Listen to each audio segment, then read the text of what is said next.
Shalom, this is Jonathan Cahn, and I have a big and great announcement. I am inviting you to journey with me to the Promised Land on a pilgrimage, a once-in-a-lifetime pilgrimage, super tour to the Holy Land.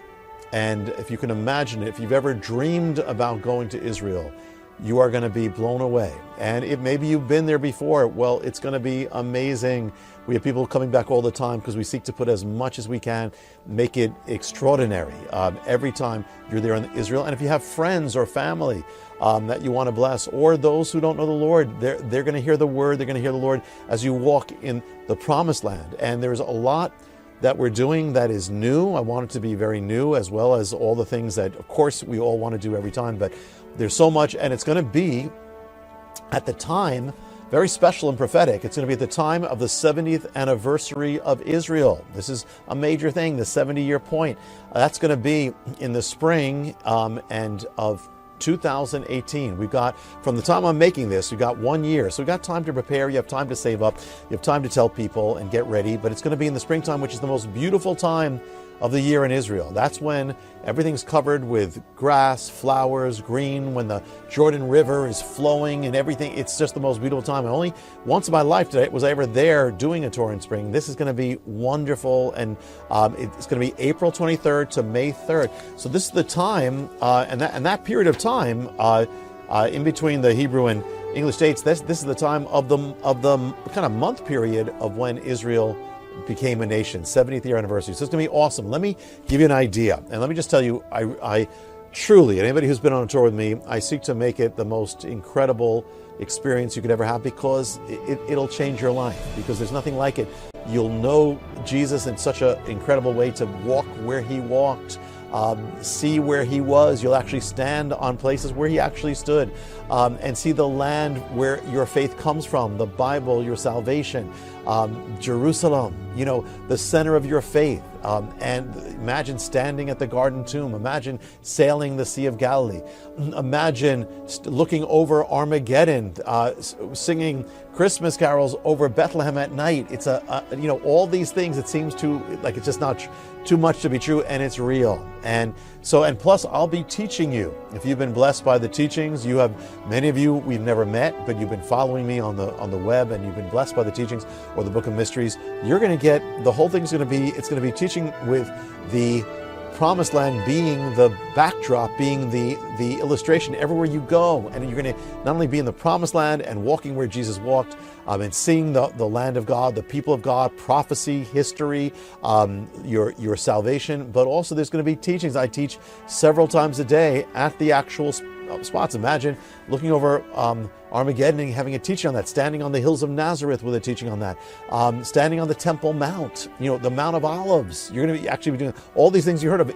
Having a communion service in the Garden of Gethsemane at night. We try to do things that sometimes we have to get special permission, because it's not usually done on tours. But let me give you an example. More than an example. I'm going to give you kind of an overview. You're going to arrive in April. You'll arrive and we'll gather together on the shores of the Mediterranean, and we'll worship right at the place where there's Joppa, where Peter saw the vision, where the word gospel went out. We're going to go up the coast of Israel to Caesarea, where the first Gentile was baptized, and Cornelius, and then up to Mount Carmel. You're going to stand where Elijah and the prophets of Baal stood, where he said, choose this day. We're going to journey through the valley of Jezreel and the Armageddon, and go up to Mount Gilboa. We have not been there on a tour. Mount Gilboa is the place where Saul was struck down, and overlooking the Jezreel Valley, where so much of what you read in the Bible took place. Elijah, you're going to see the place where he was. Deborah, Barak, Gideon, all that. Then we're going to end up that day on the sea, overlooking the Sea of Galilee, worshiping, and you'll see the Sea of Galilee where Jesus was in so many things. Then next day, we're going to do, that was just one day, we're going to do something we've never done. We're going to go take a boat raft ride down the Jordan River, if you can imagine it. Something rarely done. It's going to be awesome. Then we're going to take a Jeep ride on the mountains of the Golan Heights, which also we've never done on the Golan Heights. We're going to go to Bethsaida, which has just been newly discovered the home of the apostles, of disciples, right there. We're going to go to Capernaum, where Jesus centered his ministry, and we're going to worship in the synagogue that stands on the place, the synagogue where he actually ministered. We're going to go to Magdala, which is also newly discovered, the actual one of the oldest synagogues in the world, where Jesus definitely was. He was definitely there, the home of Mary Magdalene. And we're going to have a night service. We don't know anyone else who does it, but we've done it. It's been awesome. We're actually going to go to the synagogue at Chorazim, the ground where Jesus would have stood, and we're going to worship the Lord by candlelight, and it's awesome. Then, next day, we're going to go to Cana, the place where Jesus performed the first miracle at the wedding, and there, under the olive trees of Cana, we're going to renew our vows to our beloved, the Lord. And if you're a couple, it's a chance to renew your love and your vows to each other. And then we go from there. It's always really beautiful. We go from there to Nazareth, to the kind of hilltop, mountaintop town, city of Nazareth. And there we're going to overlook the cliff, the precipice, where they said they try to push him over. And you're going to see Armageddon and everything. And we're going to have a special time there. Then we're going to return to the shores of Galilee, and we take a time of just having time alone with the Lord at the shores, the place where he chose the disciples, because he chose you. And it's an amazing place. God speaks to people there. Then we're going to have a night ride. We're going to sail, before the night, we're going to sail on the Sea of Galilee. It may become night while we do it. We're actually going to sail on the Sea of Galilee, and it's awesome. We'll share that. And it's going to be the Sabbath. It's going to start then in Israel, where we're going to be on the Sea of Galilee. So we're going to have a special service on the boat. Then that night, we're going to do something not done. We have not done this, or at least for in this millennium. And that is, you're going to actually be able to bathe in the hot springs of Galilee. And this is where they went 2,000 years ago, the Roman hot springs. Amazing. Then we're going to go down the next day. We're actually going to have a baptism in the Jordan River. And for many people who've been baptized, you still can experience it. It won't be your baptism, but it'll be the experience of it as well in the Jordan River. And if you haven't been baptized, what a perfect place as well. But also, then we're going to go down the Jordan Valley, and we're going to go to Gideon Spring. But not only are we going to Gideon Spring, we're doing something very special that's not done. We have not done it. We're going to be swimming in one of the springs from the land of Gideon. We're actually going to swim in there. Then we're going to go down to Jericho, where we have not been. The walls of Jericho come down. We're going to see it. Then we're going to go into the wilderness of Israel. We're going to pass through the Dead Sea. You're going to pass through many of the places, and we're going to end up in an amazing Bedouin tent experience. We're going to have a Bedouin dinner, a Middle Eastern dinner in the tents. We're going to have a special time that night under the stars, worshiping God in the wilderness. You're going to ride a camel there in the wilderness as well. And then that next day, we're going to begin. It's going to be Sunday. So we're actually going to have a Sunday morning service in the wilderness of Judea, of the Bible. And there's so much to be said. There's nothing quite like that either. And then we are going to go ascend to Masada, the fortress on the mountain with the last stand of Israel, and an amazing mystery that's hidden there. Then you're going to bathe in the Dead Sea, where you cannot sink. And we're going to hopefully get to En-Gedi, where David hid from Saul, the springs of En-Gedi. Then you're going to ascend at night to see the holy city, the center of the world, the center of your salvation, Jerusalem. And we're going to overlook on the mountains as we worship the Lord over Jerusalem. The next day, you're going to be standing on the center of the earth on the Temple Mount. And then we're going to go from there, and that's where God's going to reign from, and where the temple was, where Messiah was. Then we're going to go to the pools of Bethesda, where the Lord healed, and we're going to pray for healing there. We're going to go through the Lion's Gate, where Jerusalem was restored to the Jewish people. We're going to go to Yad Vashem. We're going to go to Herodian, place we've never been, which is the amazing place that Herod built, where he's buried there. But it's right by Bethlehem, and amazing place. It's archaeologically amazing. Then we're going to go to the Nativity, Church of the Nativity. Haven't been there for years. And we're going to go to Shepherd's Field. And by the time that's all there, it's going to be the time of getting dark, and we're going to have, by candlelight or by lights, we're going to sing Christmas songs over Bethlehem. And then that night, you're going to be able to go under the temple in the rabbi's tunnels. It's like an Indiana Jones adventure as you do that. The next day, we're going to go start on the Mount of Olives, where Messiah came the first time, where he's coming again, where his feet will stand. You're actually be on the Mount of Olives. Then we're going to go down to the city of David, the original Jerusalem, where you're going to see amazing things there. And we're going to do something have not done in this millennium. We're going to go through Hezekiah's tunnel. Talk about Indiana Jones.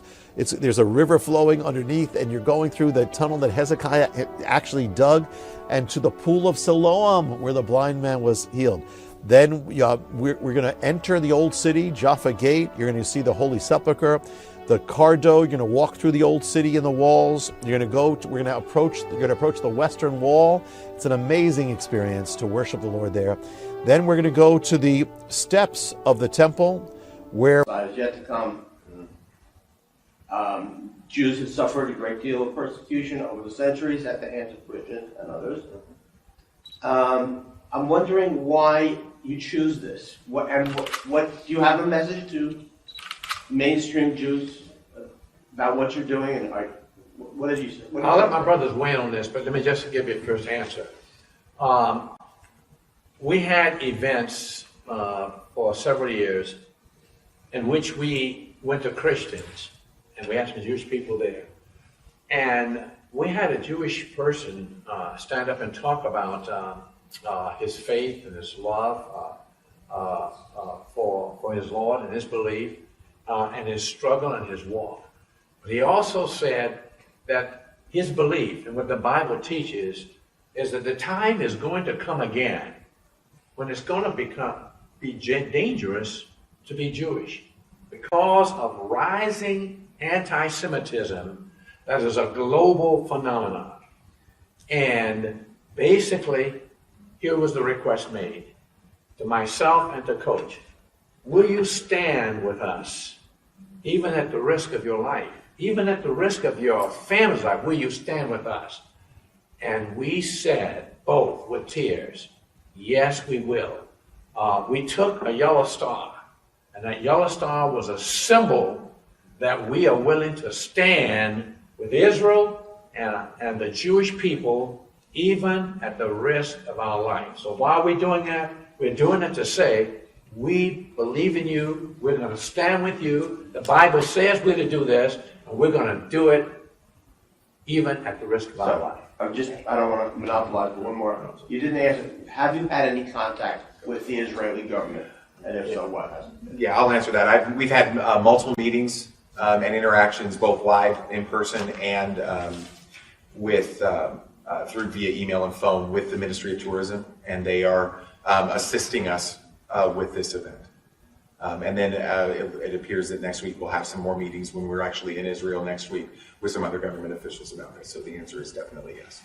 And usually with these kind of events of this scale or anything like this, the government will have representatives there because it's pro-Israel. I mean, it's pro-Israel. Very pro-Israel.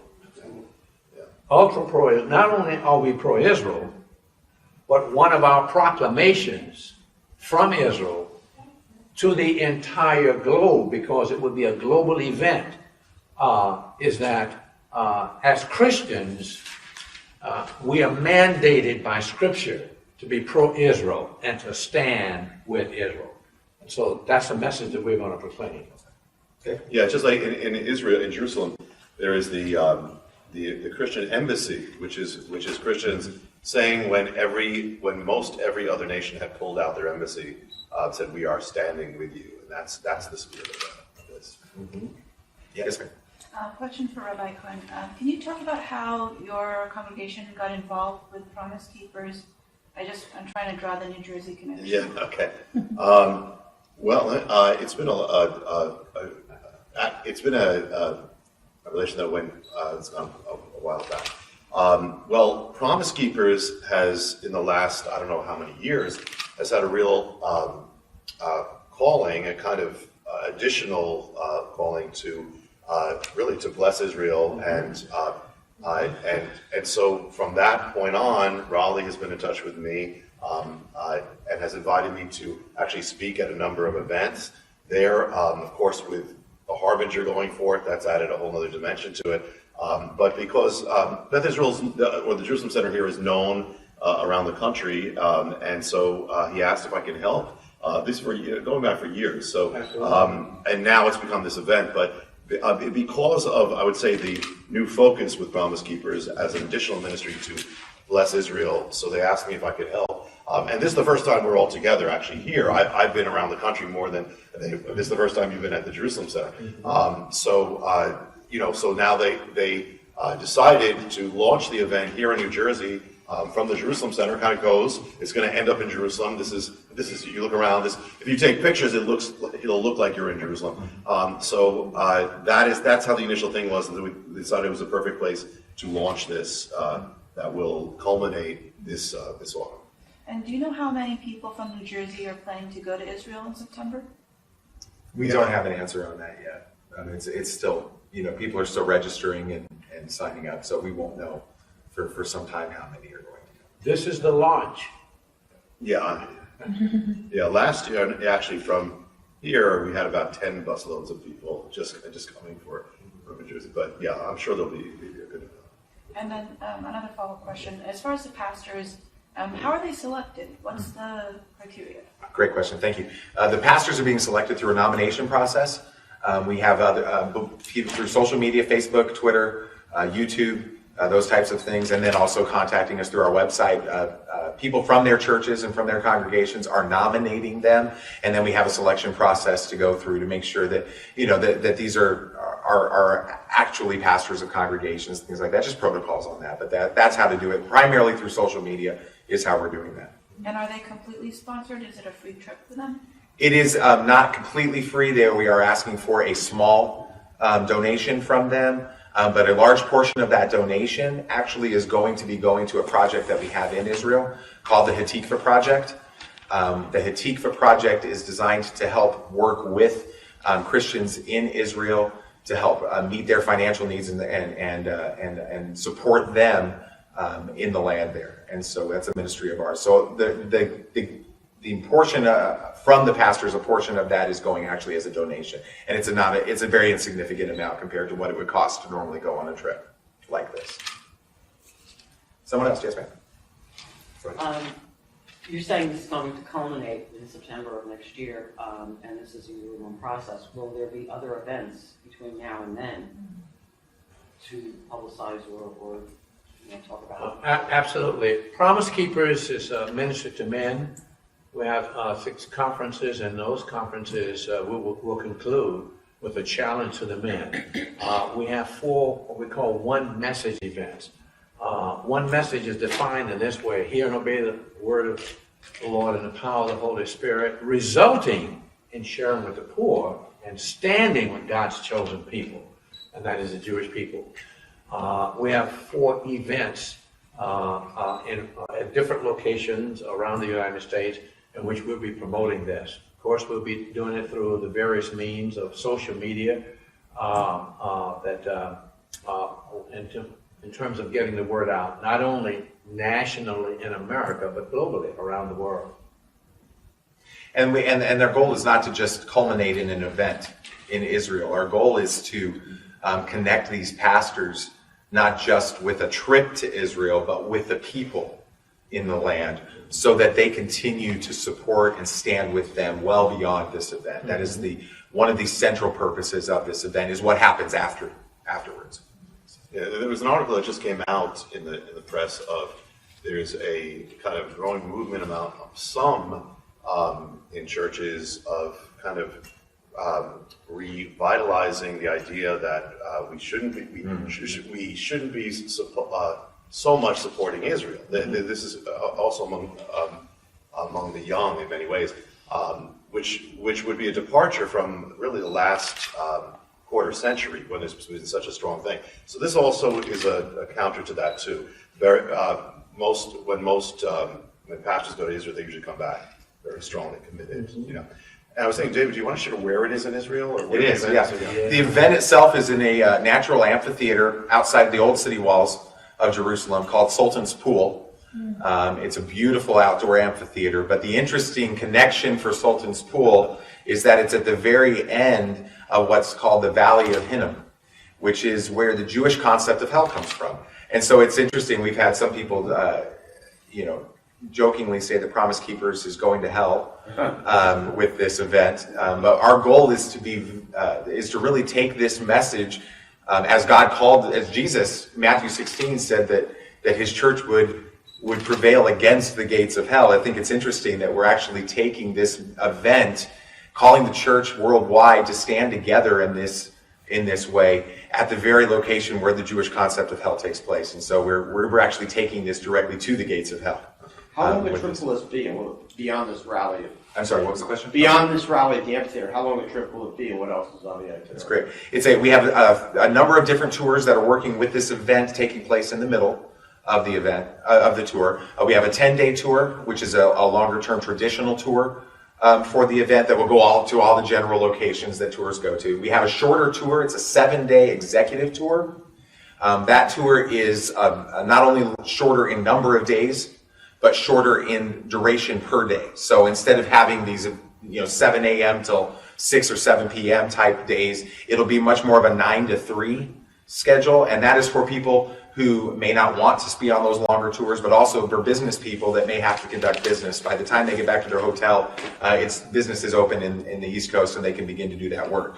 We have a very unique tour that we're doing, which is a return to Israel tour. It's for those people that would love to participate in this event, but have already been to Israel and wouldn't want to come to a tour that's just going to the places they've already been before. And so that tour is going to be very unique in the fact that we are doing some deliberate, intentional things to connect people with the land and with the people in the land, and seeing things on that tour that normally they would not be able to do.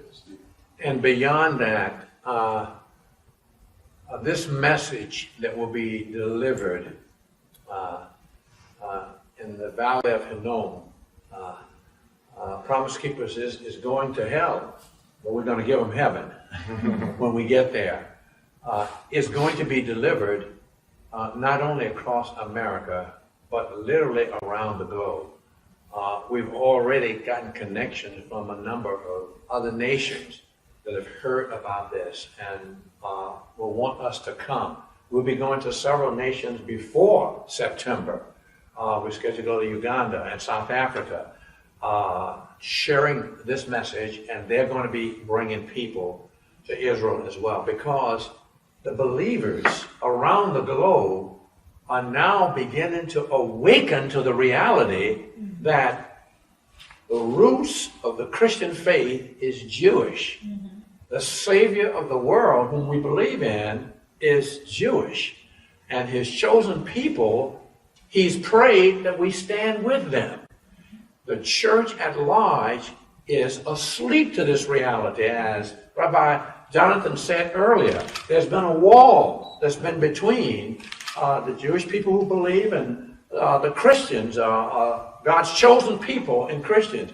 And we're going to destroy that wall, beginning in Jerusalem, and we'll be taking that message literally around the globe. A number of mainline Protestant Palestinians have a lot of issues with Israel and the way the Palestinians are treated. Will you be meeting with them? Will you be relaying to them? Do you have a message for them? Are they right? Are they wrong? What do you think? We are going to Israel. Maybe Saturday. That's tomorrow, isn't it? That's tomorrow. We're going to Israel tomorrow. And we're going to be meeting with leaders, Jewish leaders as well as Palestinian Christian leaders. We are, our message of oneness is a universal message that we're going to be commuting from the center of the world. And so we definitely have Palestinians involved in the meeting that we're going to have on Monday, March 3rd. On Monday, March 3rd, in Israel. We will be meeting with a number of people, including Palestinians. Yeah, we're approximately 20 of the most influential, 20 to 25 of the most influential Christian leaders in Israel, to include both Jewish Christians and Palestinian and Arab Christians. They're all going to be participating in this summit, for lack of a better term. What about the Muslims? Do you have any interest in connecting to them?